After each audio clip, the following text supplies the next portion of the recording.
thank you very much for this insightful and touching session. I have with me my colleague Mark, who is a member of the 54th International Students Committee, responsible for Austria and our technical operations. Mark, have you ever had so many people in front of you? No, not really. It's a new experience for me, yes. So, if you had one question, what would you ask all those people? If I would have the opportunity to ask one question to all of you, I would probably ask you what would be the one thing that makes you the most optimistic for the future. That's a really nice question. I think it's also tricky, so we will give our guests some more time to think about it. So, another question. What was your highlight so far? That's quite a tough question. My last year was filled with a lot of ups and downs. I've started, as part of the International Students Committee, I've spent the last 10 months fully immersed in this initiative. And I've started out as being responsible for the Austrian market, and then later on joined the technical operations team that built up this whole symposium site. And if I had to choose a highlight from the Austrian side, it would definitely be the conversations I've had. Some of them smooth, some of them a little bit more tough, but it reminded me at the end of the day why we do this. We want to create connections across generations as well as also across borders.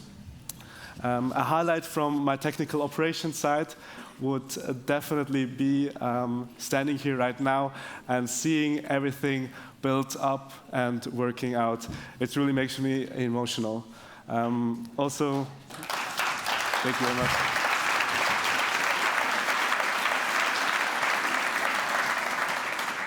Also, thank you to Anna and William, my team. I know you're probably somewhere making sure everything is running smoothly. I'm very grateful and happy for what we've achieved. Also, thank you that you made sure that our all-nighters were worth it. Also, a big thank you to the alumni community and the team for supporting us during this journey. And all of that ties into what we are looking for right now. While we built up this event, the world around us was shifting. Power dynamics are changing. Traditional systems are being challenged. And for businesses, banks, and governments, this raises new questions. How do you adapt to this kind of change? But not only survive it, but also lead through it. That's what the next session is going to be talking about. To help unlock it all, we've gathered a session representing the Swiss perspective as well as global expertise. That mix gives us a clear view of where we are right now, but also where we might be heading in the future. So now, it's my pleasure to hand over to our moderator and to his panel, Barnaby Skinner. Thank you very much.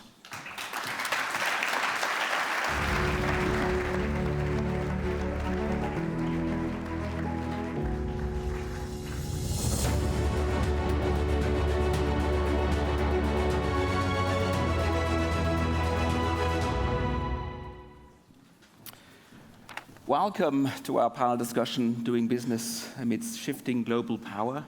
It's a pleasure to be here. A colleague of mine at the NZZ, the Neue Zürcher Zeitung, recently, is the microphone okay? Is that good? Yeah. The colleague of mine at the NZZ recently wrote a piece on the city of St. Gallen and his worries and fears that the city is becoming too mediocre. And I think that's something that you can definitely not say that the symposium, the St. Gallen Symposium, is not, and especially this panel.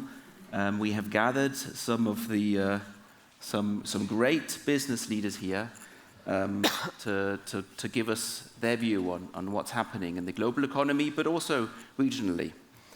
We're meeting at a time where business leaders are navigating one of the most challenging global landscapes ever, marked by geopolitical tensions and economic realignments, the climate urgency, of course, and rapid technological change.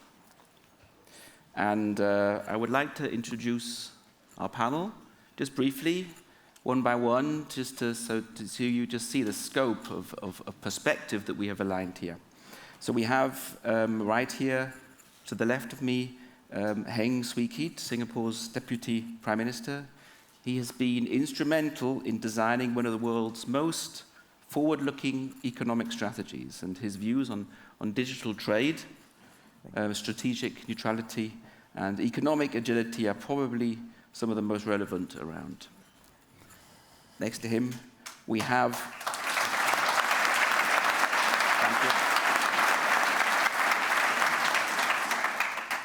Roland Busch. He's the CEO of Siemens. He leads one of Europe's most iconic industrial powerhouses, deeply involved in automation, infrastructure, digital technologies. And Roland is shaping what resilient and tech-driven supply chains look like in a world of uncertainty. So thanks for joining us.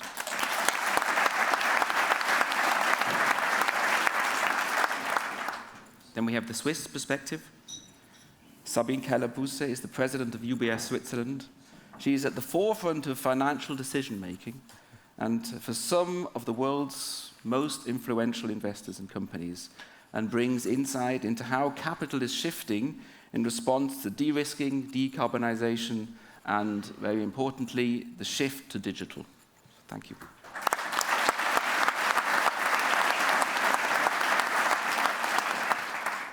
And finally, but not least, Professor Bai Chong-En is the Dean of School of Economics and Management of Tsinghua University. Did I pronounce that right? Yes. Tsinghua. A leading thinker on China's economic reforms and global trade role. He offers a nuanced perspective on how globalization is evolving from the East. So thank you as well also for joining us. Great you're here.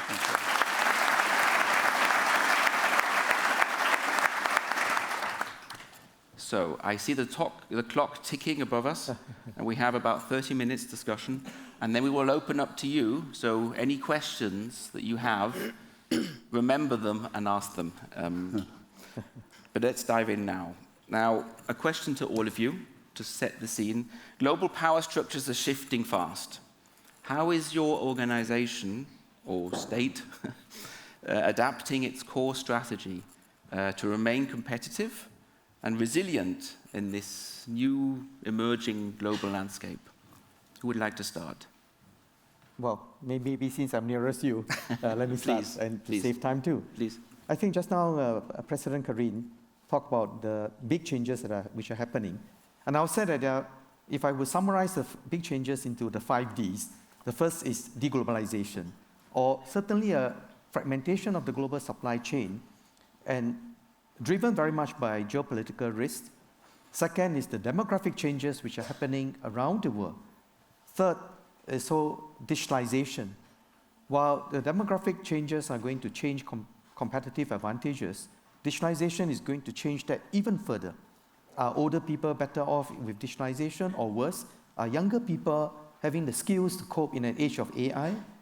Next is the mountain of debt that we have to confront. And finally, decarbonization, the need for us to continue to deal with decarbonization. And all these forces coming together are creating huge turbulence. But I would say the biggest change out of all of this is when the US is stepping out from its global leadership role. And what this means is that all of us must step up. The rest of the world must step up. The US accounts for about 20% of global trade or less, and the rest of 80% of the world must come together to rebuild a new world order, a new set of supply chain, to ensure resilience, to ensure that this division of labor that has brought so much benefit throughout the world can be sustained. Now, the question is, what must we do? And let me say a few points on this. First, I think for globalization to be sustained, this global division of labor, the theory about working on comparative advantage and whether you produce more wool or more wine, I think has been overtaken by the speed of change. And what we need to build all the time are new competitive advantages.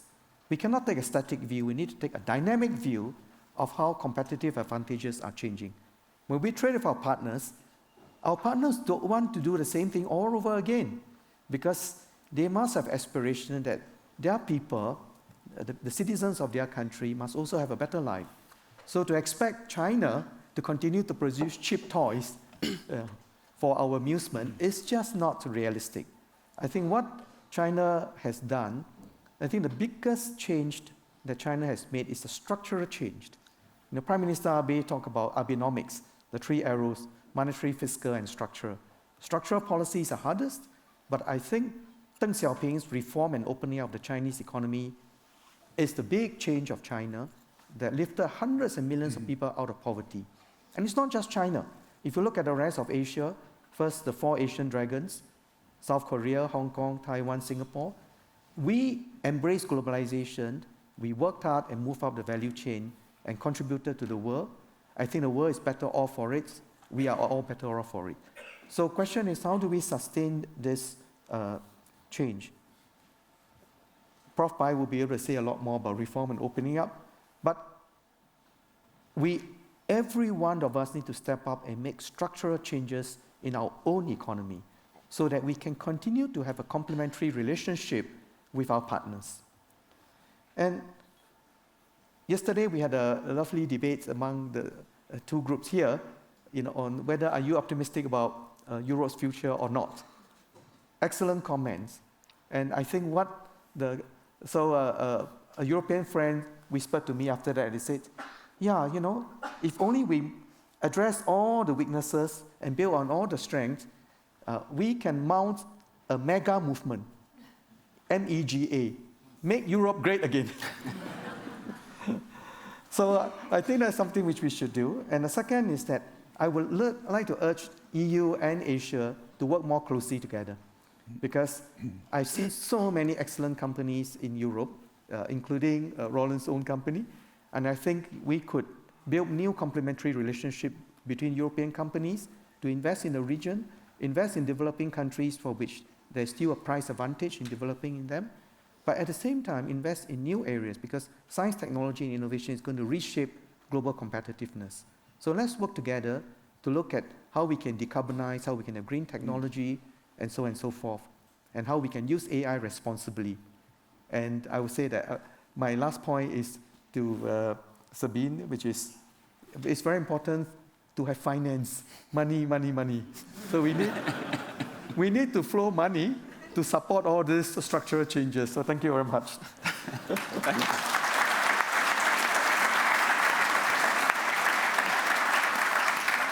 Mr. Busch, pick up on where do you need to adapt? Where do you need to adapt your to the global? So I mean, we are talking about many changes. Unfortunately, the challenges which we have, they are still there and they remain. I mean, and we spelled it out in megatrends, which we align our strategy on, which is climate change or the shortage of resources. It is urbanization, putting huge pressure on infrastructure. It's aging societies. It's not only the pressure on the healthcare system, but also the labor shortage. It's what we call globalization. We will live in a global world, but with much more local footprint for obvious reasons. And then we have one mega trend, which is I see on the positive side because it helps, which is digitalization. Yeah. And AI is supercharging the whole digitalization trend. So these are the mega trends. They stay. At the same time, obviously, our operating model is broken.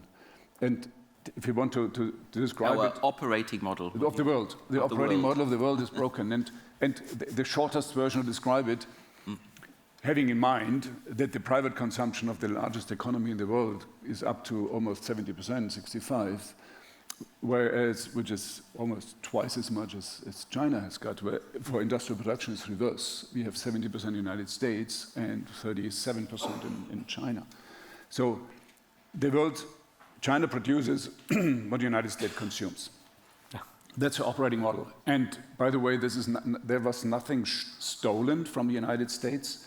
It was, the whole system was designed that way in optimizing supply chains for good reasons, because inflation was low. I mean, we are living in a world where you can afford a lot of things. So this is broken now.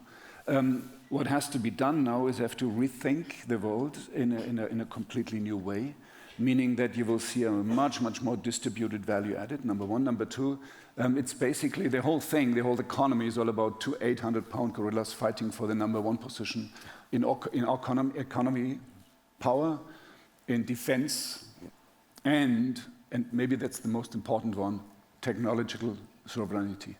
So therefore, we are better off if we are, as Europeans or as Asians, if we are thinking of a world, how can we maintain a multilateral world, forging more within this, what is Siemens doing? Forging more free trade agreements.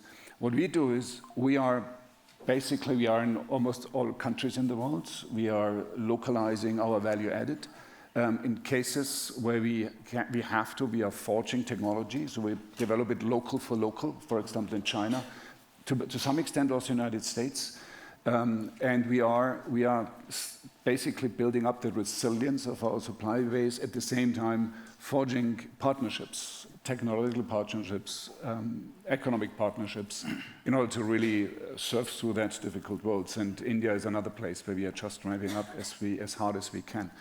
And technology-wise, I think the best thing is if you have a technology base which you can leverage in all dimensions, yet you have to think about how to make your local touch, and this is the name of the game. Thank you. Now, the Swiss financial perspective. What's your take on how does the UBS Switzerland have to realign to these global shifts?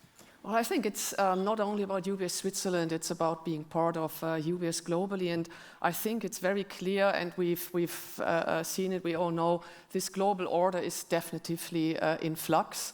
And we're talking economic realignment, political tensions, this rising of geopolitical complexity. So for us, it's important, and really looking at this shifting power landscape you mentioned, you can't see it as a disruption you can only react to. We need to see it as our strategic context. And we all have to make sure we're here to take accountability and really actively navigate. And I think in this world, which is getting more and more multipolar, it's important, we are really rooting our approach on resilience, adaptability, and then this long-term client focus. And looking at Switzerland, our home market, I mean, we are one of the most export-oriented economies globally. So all our clients here are affected by these shifting trade corridors, by evolving supply chains, you name it, and technology acceleration, everything that is currently happening. So, and that is not a theory we're seeing, we're experiencing. So our clients are already now today influenced in where and how they do their businesses, where they do their investments, and how they are doing managing their risks. So the question is, how do we then strategically adapt? And we believe, as a UBS, we are extremely well positioned. I mean, we have a very clear strategy, and the strategy is focused around 3 pillars. The one is, and we heard it in the morning, the president of the Confederation, around our home market in Switzerland. So that is definitely a core to our strategy, be the leading universal bank here in Switzerland, but at the same time, being globally present. So we want to be the only true global wealth manager. And then thirdly, being supported by focus and competitive investment banking and asset management capabilities. And then looking at the geographic spread, we are geographically very well diversified. And that is helping us not to be overly dependent on any single market, any single region. And we have a significant presence in one of the largest financial markets, looking to the US. But as well, and looking over to you, we are well positioned as well, the leading wealth manager in the fastest growth region, which is on your end, in APEC. And underpinning this by a business model which is highly driven by asset gathering businesses puts us in I would say, a pretty good spot to respond. And this diversification is not only providing stability for us on a global scale, but in Switzerland as well, because in Switzerland we have all the businesses and we manage them in a highly integrated way. So our offer to our clients who are exposed, it's uniquely comprehensive. And with I would say, looking into Switzerland, and again, what we hear today, Switzerland is a strong anchor because it is politically remarkably stable. We are economically sound.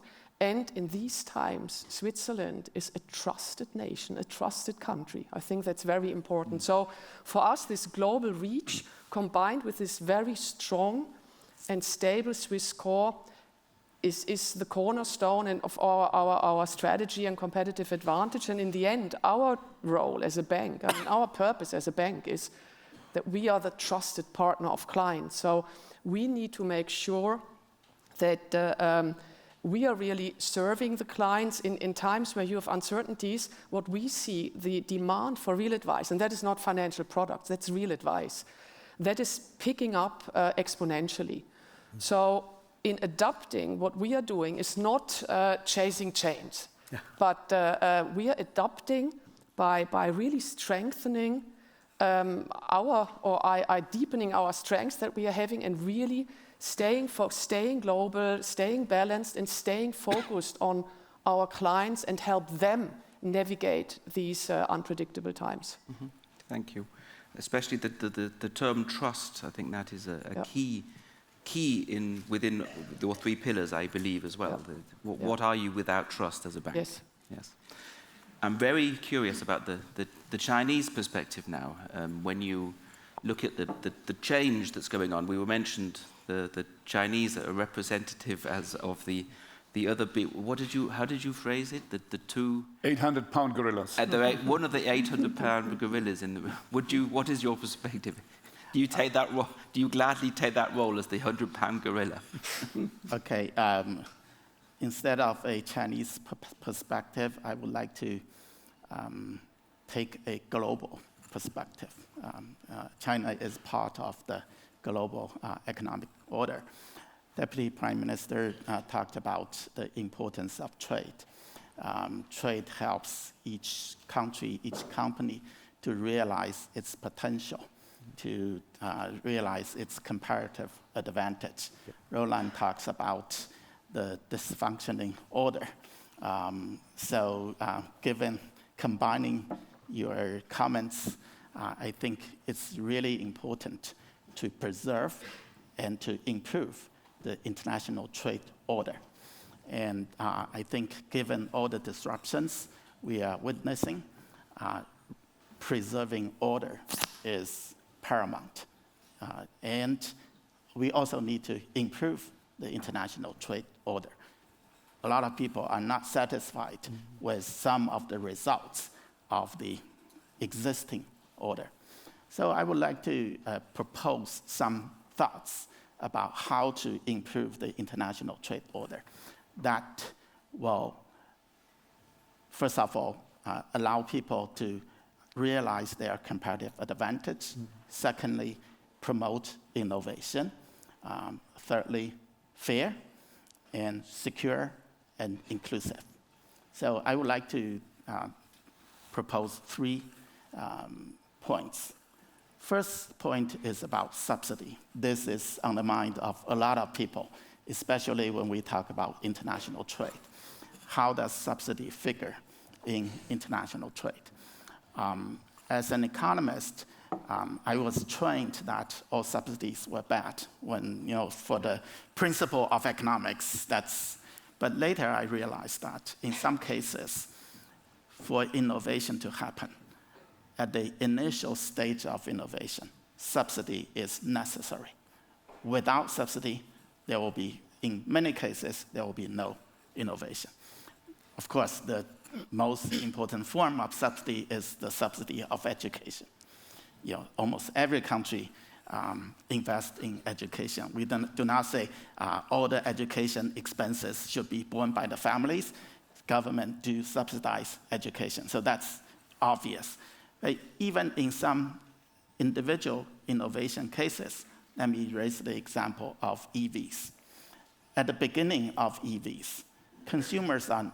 the EV? EV, electric vehicles. Yep. At the beginning, consumers don't know how EVs operate. They fear whether it's safe or not to drive an EV. And there are not enough charging stations. So at the initial stage, you need a kickstart. That kickstart often comes from the government. In some economies, the firm can raise a lot of money, a lot of capital from the capital market, but it's not always the case. In many cases, especially for a country like China, we don't have a very sound capital market. It's really difficult for innovating firms to raise capital from the capital market. So some form of government support was necessary to kickstart this innovation process. However, if the subsidy continues, I think at the beginning it's necessary, but if the subsidy continues, it's not a fair practice for international trade. So how do we reconcile the benefits and the problems of subsidies? So one proposal is that we do more study about when the governments should subsidize innovation, and after innovation reaches a certain mature stage, it can stand on its own, it's commercially viable, then subsidies should be eliminated.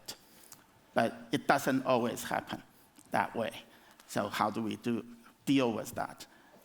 If all countries get together, maybe all countries get together is not easy. If some countries get together, such as Switzerland, which is trusted, then propose a set of rules dealing with subsidies. For example, if economists and trade specialists judge that the innovation has already reached the mature stage, if you continue to subsidize, then you should be imposed an export tariff or set a flooring price so that other countries are not disadvantaged in trade.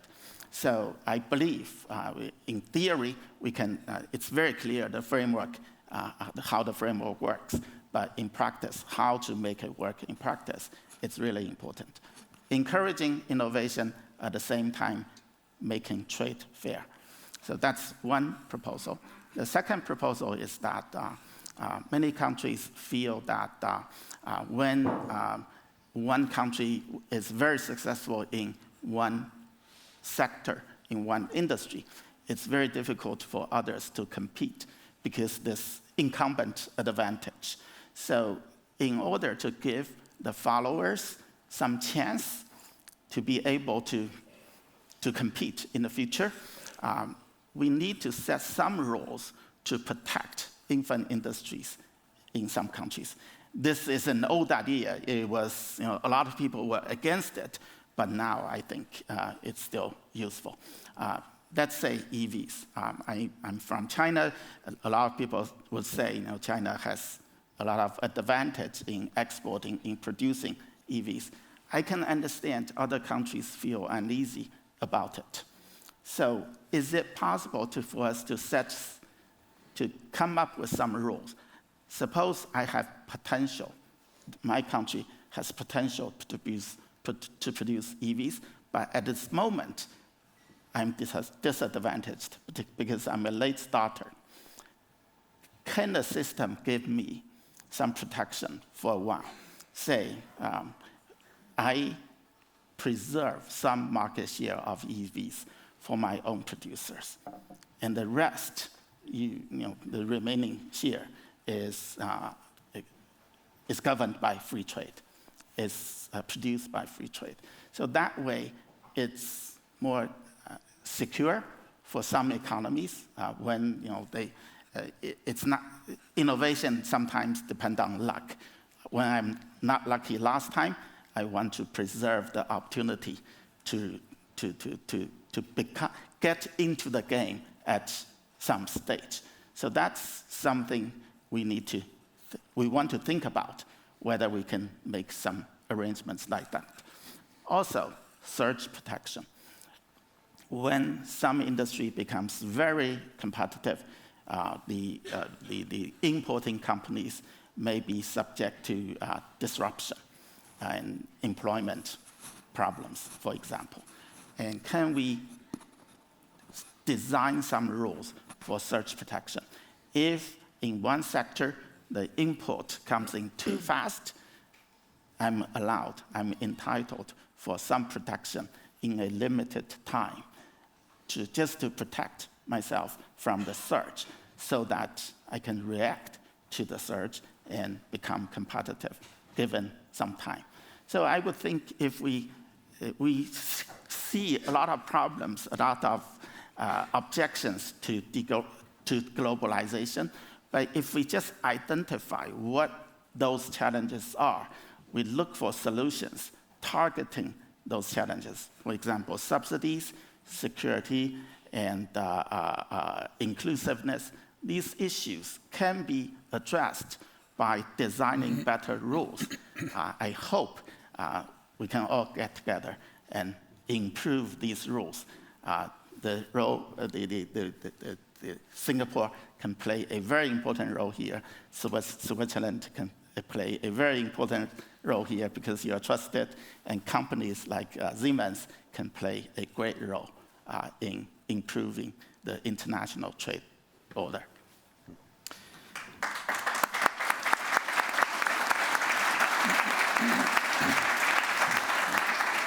Thank you. Some really big and grand ideas there. Subsidies, this idea of subsidizing competition or protecting, fostering competition for established players.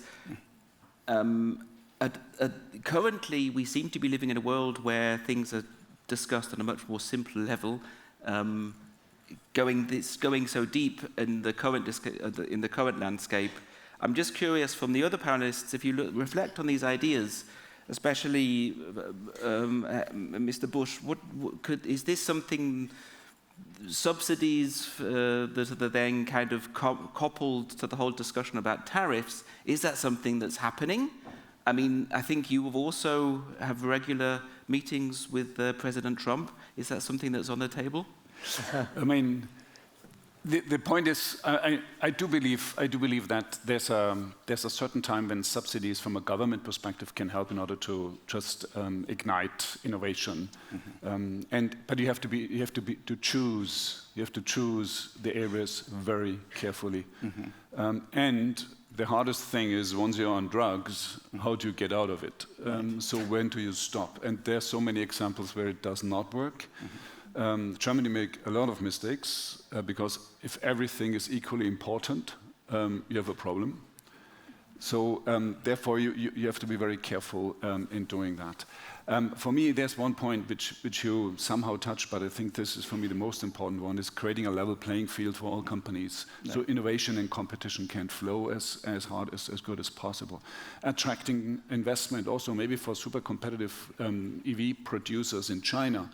To create incentive to invest in other countries, to produce cars there, eventually even design cars there. So that's what German car industry did. I mean, actually we helped building up Chinese car industry as well.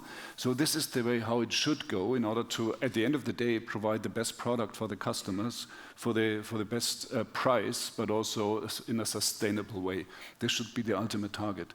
So therefore, I'm very careful if it comes to subsidies. That has to be, it's a very, very difficult thing to do. In some cases, it's good, but be mindful to pull it back. Level playing field is for me the best one, so that you do not distinguish between, is it a Chinese company, a Chinese company, or just one which operates in China? Is it a US company, or is it just a company operating in the United States?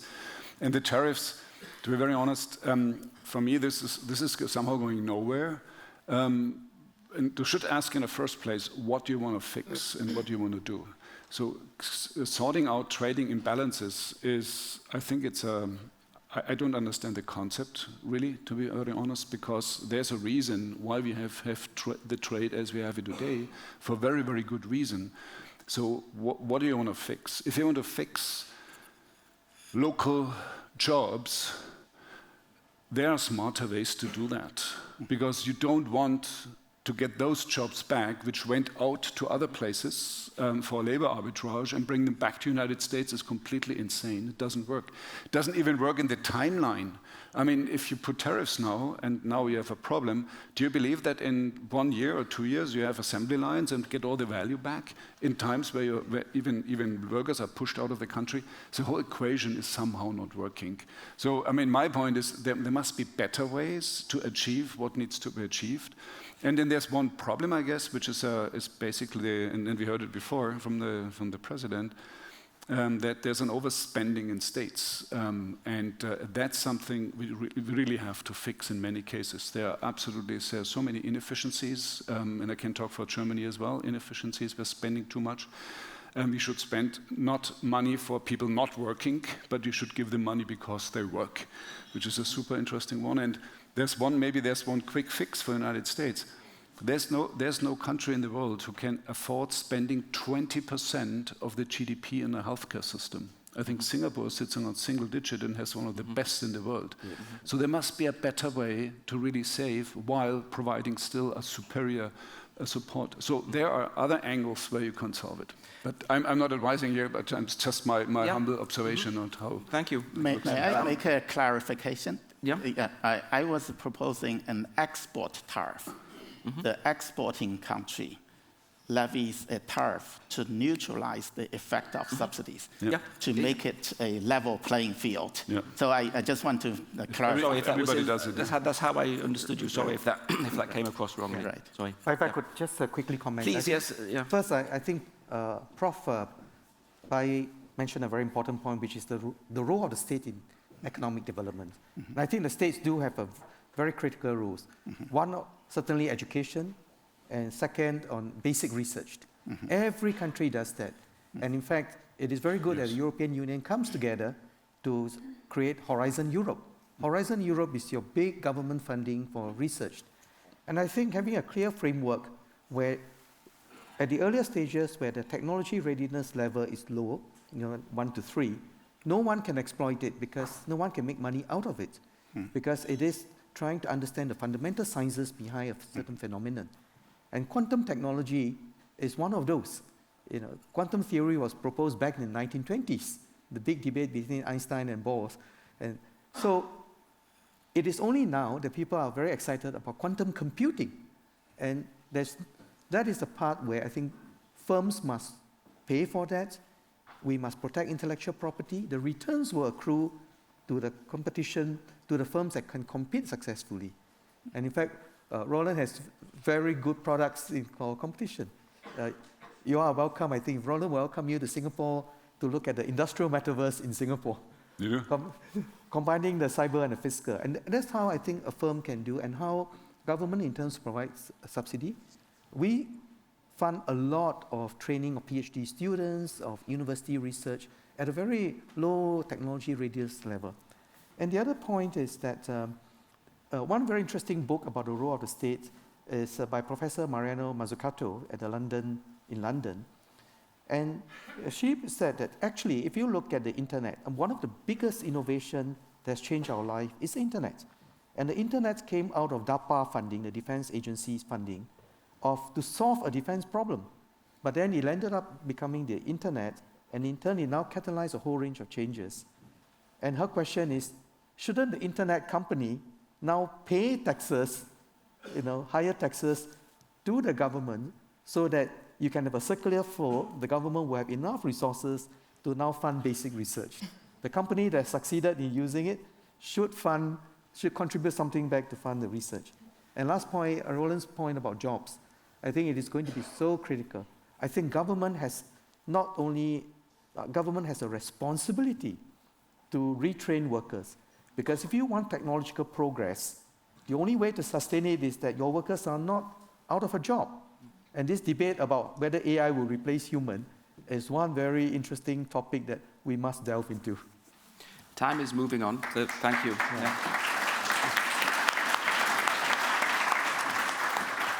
Time is moving on fast.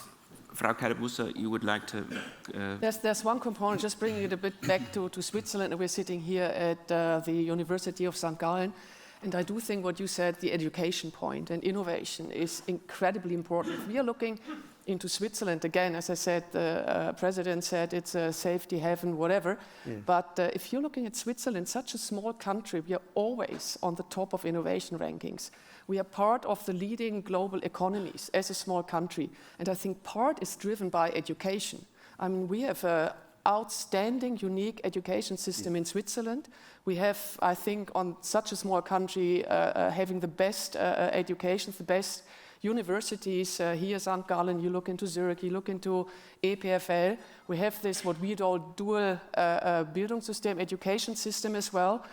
And I think it's, for me, an important point is in innovation and making sure we can stay that as a country is how can we frame, sort of set the frame that innovation is happening. And here it comes to finance. You're right, we need more money. In Switzerland, you're comparing us to Singapore, to the Nordics, everywhere. Just the venture money that is coming into Switzerland is very small compared to everywhere else. So we have now engaged together, started with Swisscom 2 years ago, Deep Tech Nation, a foundation, where we want to make sure that we are attracting capital to make sure that Switzerland can keep that level of innovation. Because in my view, this is of utmost importance, keeping our strengths, keeping the core, so that helps us being able to continue to play an important role. Yes. Thank you. And a nice final note to this panel discussion before we open up to you. Thanks. So, any questions? We have another 10 minutes left before we break. I see a hand back there, just about. I see a hand, it's quite dark. Oh.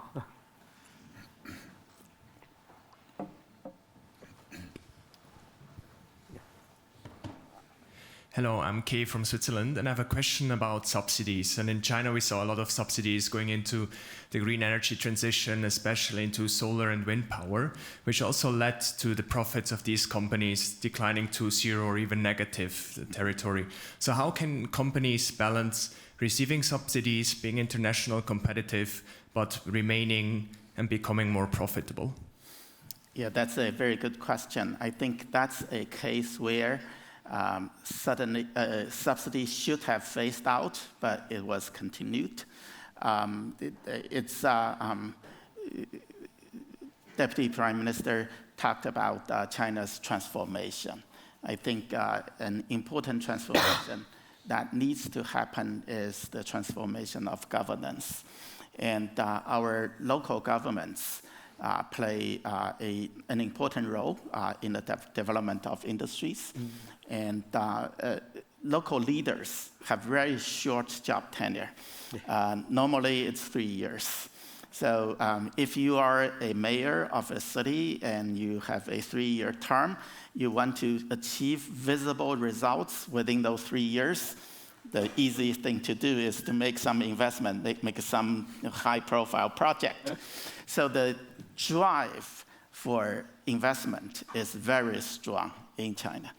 When we were a shortage economy, that was very important because everything was lacking. There was no road, no port, no bridges. So if local governments are very enthusiastic about investing in infrastructure, that's great news.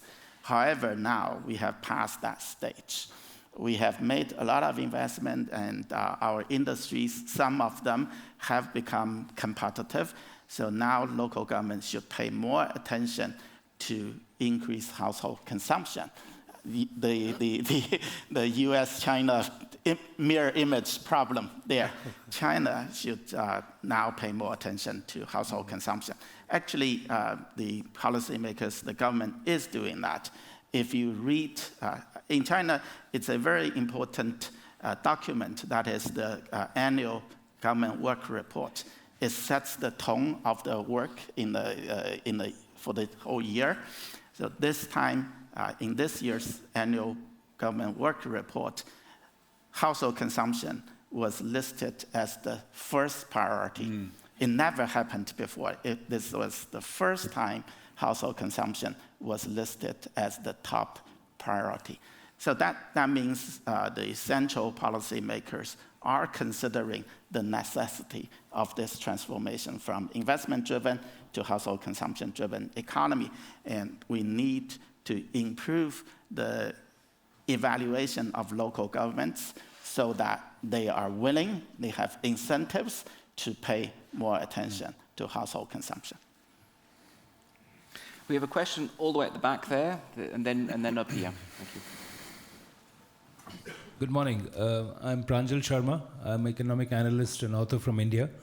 You know, we've seen in the last few decades how China has become a great... It's further back.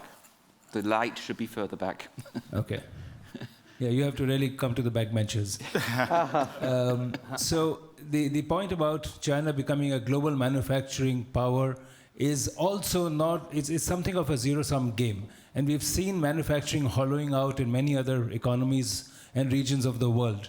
So when we talk about shifting global power, it's also rebalancing. So my question specifically to Mr. Busch is, what kind of strategies do you think Europe needs to adopt to bring a revival in manufacturing, not necessarily at the cost of China, but to make sure that Europe's traditional, historic engineering, manufacturing base is revived? Because what we see today is something of an erosion of that. And you know, from India, we've seen that focus on manufacturing is now bringing us back. Apple, for example, is now manufacturing its iPhones in India. So how do you see this rebalancing taking place, and what advice do you have for European manufacturers, including your own company? Thank you. Yeah, very good one. I mean, there are two factors, basically. One is driving the transformation, and this is a technological transformation which we see in each and every sector we are serving. And here I'm talking the manufacturing sector, infrastructure, buildings, grids, mobility sector, as well as healthcare. I mean, the technology transformation is massive. AI, you talked about it. But it's not only AI. We see, I mean, any kind of the power of compute is increasing, Moore's law is keep on going. So that's a transformation. We talk about the industrial metaverse, which is the ultimate expression of creating a digital twin of the real world in order to optimize it. And this goes all the way from the design phase to the manufacturing and the operation phase. Europe has to be cutting edge in using that technology, knowing that we are not the cheapest in labor. We are not the cheapest in any kind of factor cost. I'll come to that in a second. But this is super relevant. And if you do not develop technology in favor of really solid manufacturing as well, in order to leverage it, and you can, even today, you can build a dark factory without people. There are still people there, but they do different jobs. Yep. Robotics, leveraging robotics in a much, much bigger way. So that's the path, I believe, in industrial manufacturing or industrial jobs in Europe have to go.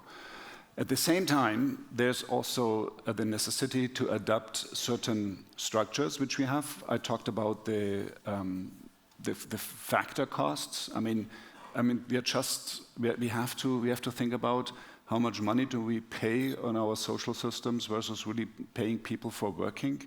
We have to talk about the energy cost. We should not if you over-optimize your carbon zero target too fast, and you're optimizing it's a Pareto curve, the last 10% cost you maybe 50% or 70% of the whole cost. Why would you?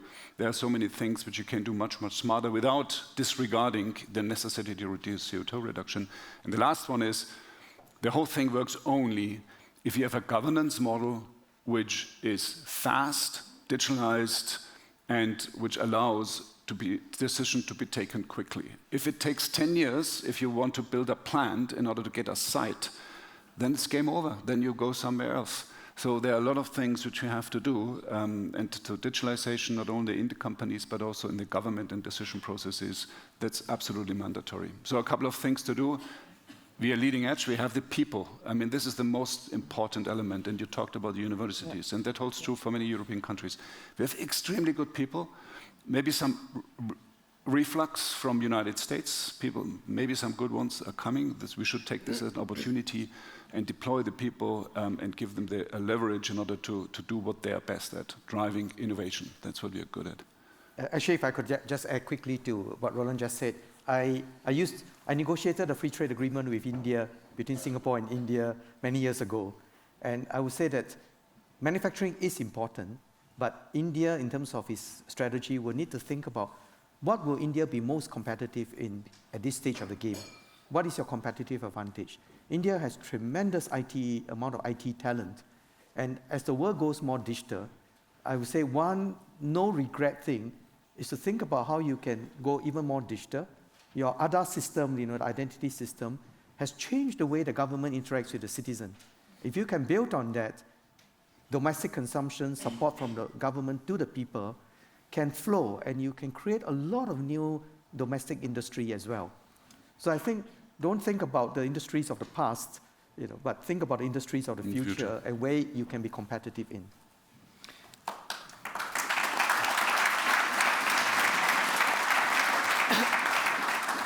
So we have one final question, and then sadly we are already done. Thank you.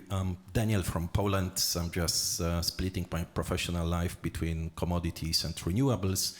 But there have been, few of you of the panelists and the Madam President has mentioned a couple times about the problem of indebtedness of the countries. And I think you, Roland, paid also a lot of attention to that. Looking at even US of their, how much money they are spending to service their debt of 30-odd trillion with the 5% annual rate of a country spending 1 trillion on interest only. You ask yourself, is this debt ever going to be repaid? But my question is, and actually that's a, comment from my side, you Swiss gathered in that room should be very proud of your Madam President, of her awareness of what economics is and how smart she is. I'm jealous. But anyhow, my question is, do you think there is a practical way how to manage the expectations of the politicians in democracies? Every 4 years, people come and sort of promise this and that. And, the debt ceiling is a moving target, so, there is a limit. But is there a practical way? Can we manage that in democracies? Who would like to pick that up? I mean, let me start, and maybe also a short comment on the stat break in Germany.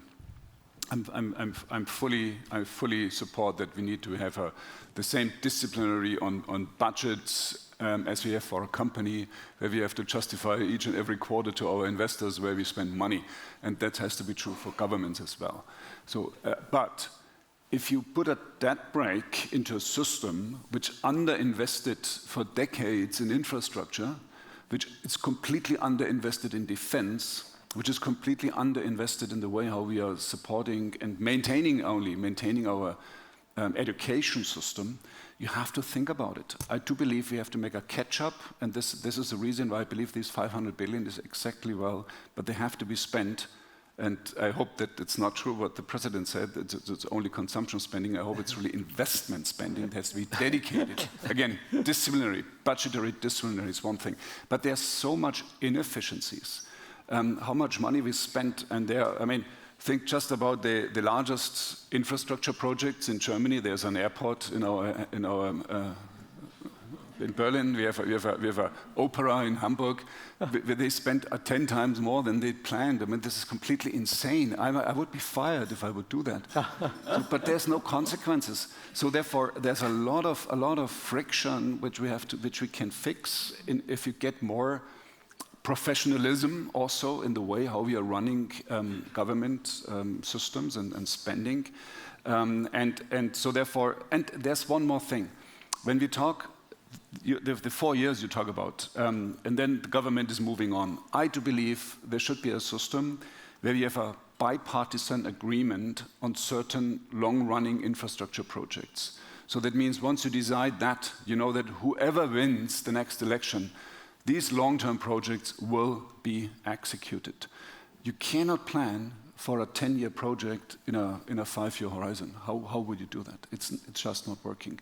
So there are maybe some governance fixes, but there's a lot of discipline. And for me, the most important point would be, it would be good to have more, let's say, professional competencies in our ministries in order to really run with more rigor what we do there. I think if I could just add very quickly to Roland's point. The Singapore government runs Yes. the same discipline as a I know. company. That's a good one. Under our constitution, during the term of government, we are not allowed to have a budget deficit. It is against the law. Yeah. And it's a constitution that's been passed by Parliament. And during COVID, so which means that our spending, when I was finance minister, you just have to be super disciplined that I don't just spend, because the money has to come from somewhere. But during the COVID crisis, I had to do 5 budgets to save life, to save our people, to save the economy.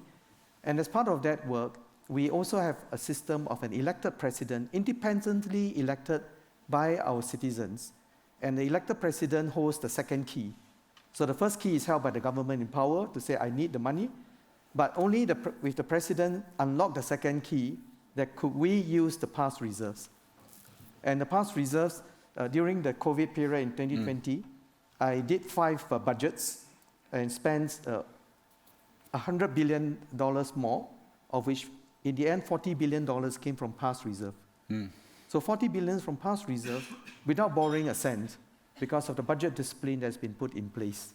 So I think it is possible, but it is politically hard, and politics will become harder. So therefore, it's important for us to think of institutional checks and safeguards to make sure that we don't burden our future generation. Yes. Thanks a lot.